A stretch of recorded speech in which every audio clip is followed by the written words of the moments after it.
오늘 본문은 사도 바울의 2차 전도 여행이 시작되는 부분입니다. 앞에 이제 사도행전 그리고 사도 바울의 사역에 대해서 잠깐 이야기를 하면 사도 바울은 굉장히 능력 있는 능력자라고 이제 우리는 볼 수 있습니다. 1차 전도 여행의 그의 면면들을 살펴보면 굉장히 신비한 이적들도 많이 행하고 하나님의 능력을 경험하는 것을 우리는 볼 수 있습니다. 그에게 나타났던 능력은 멀쩡한 사람의 눈을 멀게 하였었던 적이 있죠. 바보섬에서 있었던 일이고요. 그리고 나면서부터 안진뱅이를 일으킨 사역 역사 또한 있었습니다. 그를 통해 주변 사람들이 그를 보고 스스와 허메라고 이제 신격화시키는 사건까지 있었죠. 그리고 또한 귀신을 내쫓기도 했습니다. 그리고 더군다나 가장 중요한 그의 설교와 전도 사역을 통해 수많은 사람들이 예수 그리스도께로 돌아왔고 수많은 믿지 않는 지역에 하나님의 교회가 세워지는 일들이 있었습니다. 하나님의 그 종으로 붙잡힘 받아서 하나님의 복음의 능력을 깊이 경험하고 전도한 그가 드러내는 이런 능력들 때문에 그의 사역은 정말 풍성할 수 있었는데 우리가 주목해서 봐야 할 것은 그의 이런 능력들에도 불구하고 바울은 절대 교만하지 않았습니다. 하나님 앞에 끊임없이 기도하고 겸손한 모습을 유지할 수 있었는데요. 이것은 그가 쓴 성경의 곳곳에서 나타나는 그의 내면에서 일어나는 갈등을 고백한 내용들에서 알 수 있습니다. 그는 날마다 죄성과 싸움에서 이기지 못해서 몸부림을 쳤습니다. 괴로워했습니다. 그의 힘으로 불가능하다는 것을, 그것을 이겨내는 것이 불가능하다는 것을 깨닫고 하나님 앞에 끊임없이 무릎으로 기도하며 엎드리는 사람이었습니다. 그에게 나타났던 그의 능력과 그리고 그럼에도 불구하고 교만할 수 없었던 그의 모습이 무엇 때문에 가능했는지 우리가 오늘 우리가 함께 나눈 본문을 통해서 살펴볼 것인데, 우리가 제목을 복음의 능력을 경험한 사람들이라고 정한 것이 사실은 바울의 능력, 바울이 복음을 경험했고 복음을 경험한 그에게서 나타나는 그 능력들이 어디서 나오는 것인가, 그의 모습이 그의 사역을 통해서 살펴봤을 때 어떻게 그의 그 능력이 가능할 수 있었는가를 조금 살펴보고자 이렇게 정했는데요. 복음의 능력을 경험한 사람들은 땡땡땡이다 라고 저는 생각을 해서 이 복음의 능력을 경험한 사람들이라고 정했습니다. 복음의 능력을 복음을 경험한 바울은 그의 능력 있는 삶을 어떻게 유지할 수 있었습니까? 오늘 나타나는 2차 전도여행의 시작점인 빌립보 성에서의 사역인 세 가지 사역을 통해서 잠깐 살펴볼 건데요. 세 가지 사건은 크게 첫 번째는 자주장사 루디아에게 복음을 전한 사건이 나타납니다. 그리고 두 번째 사건은 오늘 읽은 본문인 귀신 들린 여종을 내어쫓는 사건입니다. 그리고 마지막으로 세 번째 사건은 옥에 갇혀서 거기서 찬양과 기도하고 그리고 지진이 나고 감옥이 풀리고 그리고 간수를 전도한 그런 사건이 등장을 합니다. 이 세 가지 사건이 빌립보 성에서 일어난 대표적인 사건들인데요. 매우 자세하게, 아주 디테일하게 설명이 되어 있습니다. 빌립보 성에서의 사역은 성경에 있어서도 신약 성경에 있어서 매우 중요한 사건이고 바울의 전도 사역 중에서 매우 중요한 의미를 지니는데요. 그것은 무엇 때문이냐면 바울은 그동안에 아시아에서만 복음 전도 사역을 하다가 이제 유럽에 진입하게 되는 사건인 것입니다. 바울의 계획 때문에 그렇게 할 수 있었던 것은 아니었어요. 바울은 처음에 2차 전도여행을 떠나기 전에 그의 계획에 따라서 아시아로 복음을 전하러 가려 했습니다. 하지만 하나님께서, 성령께서 그것을 막으셨죠. 막으시고 바로 지금 오늘 우리가 복음을 전하게 된 마게도냐 지역으로 하나님께서 바울을 인도하십니다. 매우 중요한 지역에서의 사역이 매우 구체적으로 언급이 되어 있었다는 사실 때문에 이 사도행전 16장은 우리에게 매우 중요한 장으로 다가오지만 오늘 우리가 나눌 본문에서 한 번씩은 생각하지 못했다라고 생각되는 정말 중요한 부분을 짚고 넘어가기를 원합니다. 첫 번째 사건을 먼저 한번 살펴보겠습니다. 사도행전 16장, 오늘 읽진 않았는데 13절, 14절 본문입니다. 제가 한번 읽겠습니다. 안식일에 우리가 기도할 곳이 있을까 하여 문 밖 강가에 나가 거기 앉아서 모인 여자들에게 말하는데, 두아디라시에 있는 자색 옷감 장사로서 하나님을 섬기는 루디아라 하는 한 여자가 말을 듣고 있을 때 주께서 그 마음을 열어 바울의 말을 따르게 하신지라. 13절 14절이었고요. 두 번째 사건은 점치는 귀신 들린 여종을 만나 죽게 한 사건입니다. 16절에서 18절인데 16절 한번 읽어보겠습니다. 우리가 기도하는 곳에 다가가 점치는 귀신 들린 여종 하나를 만나니 점으로 그 주인들에게 큰 이익을 주는 자라. 그리고 세 번째 사건은 감옥에 갇혀 있을 때 지진이 나고 착고가 풀어지면서 감옥이 열린 사건인데요. 25절 26절입니다. 한밤중에 바울과 실라가 기도하고 하나님을 찬송하며 죄수들이 듣더라. 이에 갑자기 큰 지진이 나서 옥터가 움직이고 문이 곧 다 열리며 모든 사람들의 매인 것이 다 벗어진지라. 아멘. 이 세 가지 사건에서 공통적으로 등장하는 한 단어가 있습니다. 무엇입니까? 이미 찾으셨을 것 같은데요. 바로 기도라는 단어입니다. 첫 번째 사건에서 안식일을 맞아 기도하기 위해 기도할 장소를 찾던 중 루디아를 만나 복음을 전합니다. 그 다음에 두 번째 사건에서도 기도하는 곳으로 가다가 점치는 귀신 들린 여종 하나를 만납니다. 그 다음에 마지막 세 번째 사건에서도 매를 맞아 어려운 중에서 기도하고 하나님을 찬송하고 지진과 옥문이 열리는 사건이 일어납니다. 복음을 경험하고 그 능력 가운데 사는 사람은 기도의 자리를 떠나지 않습니다. 전혀 낯선 곳에서 복음을 전하는 사역을 하던 바울은 기도하는 장소인 회당이 없었던 곳에서도 기도할 수 있는 곳을 찾아 나섭니다. 그리고 기도하러 가는 길에 귀신 들린 여종을 또한 만납니다. 기도하고 찬송하는 중에 어둠의 권세가 깨어지는 경험을 합니다. 기도는 하나님의 능력의 역사를 나타내는 강력한 도구임을 우리는 알 수 있습니다.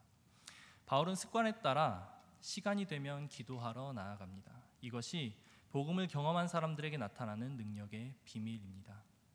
바울은 심지어 심하게 얻어맞고 옥에 갇힌 상황에서도 기도를 쉬지 않습니다. 25절에서 바울과 실라의 기도는 기도와 찬양을 하며 하나님 앞에서 그들의 기쁨을 표현합니다. 그들이 기도와 찬양을 한밤중에 시작한 것은 심하게 얻어맞은 채찍으로 인한 통증 때문에 잠을 이루지 못해서 아마 밤 기도 시간에 맞추어졌을 것이라 학자들은 추측을 합니다. 지금 바울의 상황은 어떤 상황입니까? 귀신 들린 여종을 내쫓았다는 이유로 억울하게 매를 맞고 또한 고소를 당하고 감옥에 갇힌 상황입니다. 매우 고통스러운 상황이었음에도 그는 평소에 하나님 앞에 훈련했던 대로 기도를 합니다. 그런데 중요한 건 여기서 기도할 때의 그 내용이 하나님 지금 저는 너무 억울합니다. 저의 매인 것을 풀어주시옵소서 라는 기도가 아니라는 것입니다. 본문 내용을 좀 더 자세하게 살펴보면요. 25절에 기도하고 하나님을 찬송하매 라고 이야기할 때 이 문장이 여기서는 기도하고라고 해서 접속사가 사용되어져 있는데 사실은 접속사보다 정확하게 이야기하면 하나의 문장 안에 하나는 주동사로 기도가 들어가고 하나는 찬미하다라는 동사가 들어가는 것입니다. 하나는 분사 형태로 들어가고 하나는 메인 동사로 들어가는 것이죠. 이 말은 곧 무슨 말이냐면 정확하게 밤중에 기도하면서 바울과 실라는 하나님을 찬양하고 있었다라는 뜻으로 해석할 수가 있다고 합니다. 무슨 말이냐면 바울과 실라의 기도는 그들의 메인 상황이 억울하고 또는 이 상황을 해결해달라는 간구하는 기도가 아니라 하나님을 높이는, 하나님의 영광을 찬양하는 기도였다는 것입니다. 우리의 기도가 우리의 현실에서만 머물지 않고 어떠한 현실의 상황 속에서도 하나님을 찬양하고 하나님을 높여야 되는 기도가 나와야 된다는 사실을 우리는 여기서 알 수 있습니다. 칠흑같이 어두운 한밤중에 감옥에 갇혀 두 발이 착고에 매인 상태로 하나님께 영광의 찬양을 돌리는 것은 그들이 얼마나 기쁘고 감사한 마음으로 그 자리에서 찬양을 했는지 알 수 있습니다. 평소에 시마다 때마다 반복적인 어떤 기도의 습관과 훈련이 되어 있지 않고는 이것이 불가능하고 평소에 훈련되어져 있던 그의 기도 습관이 절체절명의 위기의 순간에 하나님을 찬양하는 기도를 드리는 그런 능력으로, 힘으로 나타난다는 것을 우리는 알 수 있습니다. 놀랍지 않습니까? 셀 수 없이 많은 매를 맞고 나서 만신창이의 몸으로 하나님을 신뢰하며 하나님의 영광을 찬양했다는 것은 정말 놀라운 바울의 모습이라고 생각합니다. 이것이 그가 능력 있는 하나님의 역사, 하나님의 사역을 이어갈 수 있었던 비밀 중에 하나라고 생각합니다. 우리 성도님들의 삶 속에서도 어려운 상황 속에서 하나님을 찬양하는 기도를 올려드리기를 소원합니다. 어려운 상황, 정말 어려운 상황에서 하나님 앞에 기도하게 되죠. 무릎 꿇게 됩니다. 그 상황을 바꿔달라고 하나님 앞에 매달리기도 하고, 그 상황을 해결해달라고 하나님 앞에 날마다 무릎 꿇고 나아갑니다. 하지만 우리 성도님들 기도 많이 하시기 때문에 아실 것이라 생각하지만, 막상 그 환경이 얼마나 쉽게 바뀝니까? 오히려 더 상황이 악화되는 경우도 많고, 나를 더 정말 절망의 바닥으로 곤두박질 치게 만드는 그런 상황이 많지 않습니까? 실제로 기도를 하다 보면 우리 주위에 어둠의 권세가 깨지는 그런 놀라운 역사보다는 내 현실을 절망하게 되고, 내가 하나님 앞에 얼마나 더 낮은 존재인지를 알게 되는 그런 현상들이 나타나지 않습니까? 하나님께서는 기도를 통해 일하시길 원하시지만, 정말 하나님께서 기도를 통해 우리에게 원하시고 요구하시는 것은 하나님 앞에 죄인된 나를 보게 하고 심령이 가난한 존재라는 것을 깨닫게 되는 그런 역사를 하나님께서는 기대하십니다. 우리가 그런 낮아짐을 경험하게 될 때, 하나님 앞에 기도함으로 그런 것을 깨닫게 될 때, 하나님 우리의 환경을 바꾸시는 일을 비로소 시작하십니다. 바울과 실라의 기도가 그들의 환경에 집착한, 환경의 메인 기도가 아니었기 때문에 그들의 기도를 통해서 놀라운 일들이 일어나는데, 우리가 그 일들을 이어서 또한 살펴보도록 하겠습니다.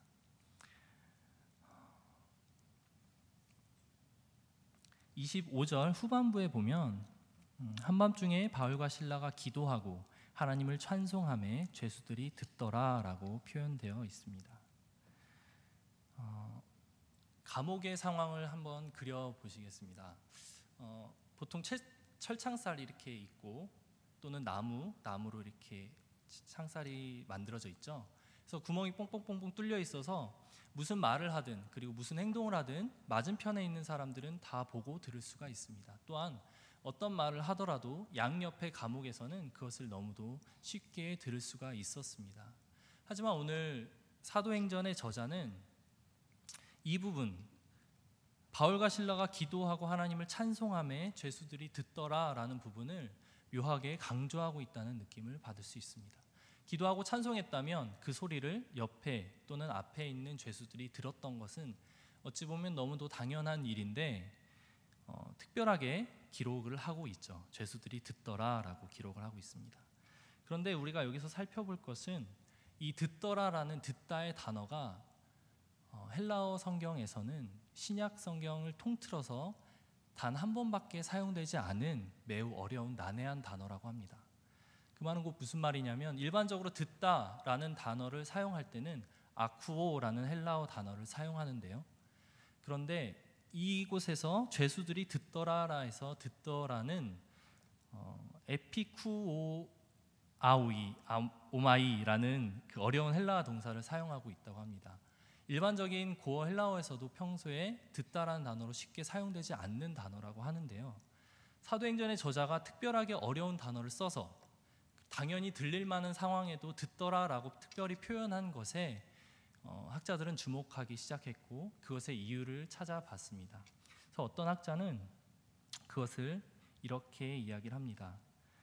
그들의 찬양과 기도는 평범한 기도가 아니었기에 함께 투옥된 죄수들이 깊은 관심을 가지고 경청했을 것이다 라고 이야기를 합니다. 이 말에 동의를 하는데요, 바울과 실라의 기도와 찬송이 그들이 어려움을 하나님 앞에 고하고 내가 살려달라는 그런 간구하는 기도가 아니라, 그런 어려운 상황에서도 하나님의 영광을 높이고 하나님을 찬양했다라는 그런 기도 소리가 그들에게 들렸던 것이죠. 그냥 들렸던 게 아니라 그들의 심령을 울리고 그들의 마음을 움직이고 그들이 집중해서 들을 수밖에 없는 기도가 나왔다라고 우리는 이해할 수 있는 것입니다. 바울과 실라의 기도는 밤중에 계속 진행이 되었습니다. 바울과 실라의 기도는 밤중에 계속 진행이 되고 그 진행이 되는 와중에 지진이 일어나고 착고가 풀리게 됩니다. 바울과 실라가 기도하면서 찬양하던 감옥이 흔들린 것입니다. 놀라운 것은 그 큰 지진이 일어났는데 그곳이 무너지거나 벽이 이렇게 뚫어지거나 지붕이 무너져서 그 안에 있는 사람들이 다치고 아수라장이 되는 것이 아닌 흔들리고 나서 감옥의 문이 열리고 손발을 얽매고 있던 착고가 풀렸다는 것입니다. 정말 놀라운 기적이죠. 기도할 때 나타나는 능력 중에 하나입니다. 기도할 때 우리가 도저히 이성으로 이해할 수 없는 신비한 능력들이 나타나곤 합니다. 많은 이야기들을 주위에서 들으시죠. 귀신이 나가거나 병든 사람이 고침을 받거나 안진뱅이가 일어나는 일들이 우리 현실 속에서도 실제로 일어나고 있다고 합니다. 그때 바울과 실라의 기도와 찬송 소리로 인해 감옥이 흔들리고 엄청난 이 지진 속에서도 다른 것이 아니라 감옥 문만 열리고 착고만 풀어졌다는 것은 하나님이 특별하게 계획하셔서 그 일을 진행하셨다라고 밖에 설명되진 않습니다. 그런데 더 놀라운 사실은 그렇게 큰 지진이 일어났는데 죄수들이 도망가지 않았다는 사실입니다. 이것이 더 놀라운 그 안에 있는 기적이라고 저는 생각합니다. 사도 바울이 기도하고 찬송했을 때 하나님의 능력을 경험하고 하나님의 기적을 경험했는데 그것이 지진이 나고 옥고가 풀어지는 그런 놀라운 기적보다 더 놀라운 기적은 그 안에 있는 모든 죄수들이 달아날 수 있었던 상황, 꿈에도 그리던 자유를 찾을 수 있었던 상황에서도 도망가지 않고 그 자리를 지키고 있었다는 것이 더 놀라운 기적인 것입니다. 바울과 실라의 기도와 찬송 소리에 그들이 하나님의 임재를 경험한 것이죠. 그들이 하나님의 능력을 보게 된 것이죠. 하나님이 이런 분이시구나. 바울과 실라의 기도와 찬송 소리를 통해 그들의 하나님의 능력을 경험한 것입니다. 우리에게 기도의 능력, 복음을 경험한 우리가 기도의 자리를 지킴으로써 하나님의 능력을 체험할 때 이런 능력, 이런 기적이 나타나기를 소원합니다. 하나님 앞에 기도할 때 우리의 현실이 해결되고 지진이 나고 감옥문이 열리고 옥고가 풀어져서 우리가 자유를 찾게 될 것을 기도하시되 더 중요한 사실은 하나님의 영광을 찬미하고 찬양할 때 우리의 찬송 소리, 우리의 찬미 소리를 들은 우리 주위의 이웃들이 우리에게 영향을 받는 사람들이 하나님의 영광을 보게 된다는 사실입니다. 그 사실을 잊지 않고 항상 기도의 자리를 지키시는 사랑하는 우리 성도님들이 되시길 축복합니다. 그래서 오늘의 그 주제를 한마디로 요약하면 복음을 경험한 사람들은 기도의 자리에서 하나님의 능력을 경험한다입니다.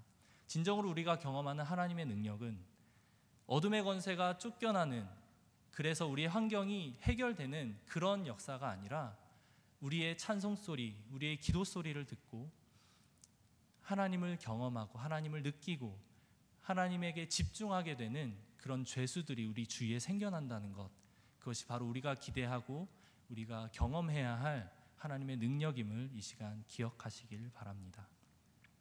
기도하시겠습니다. 하나님 아버지, 은혜와 사랑에 감사를 드립니다. 바울과 실라의 찬송과 기도, 그리고 그가 하나님 앞에 날마다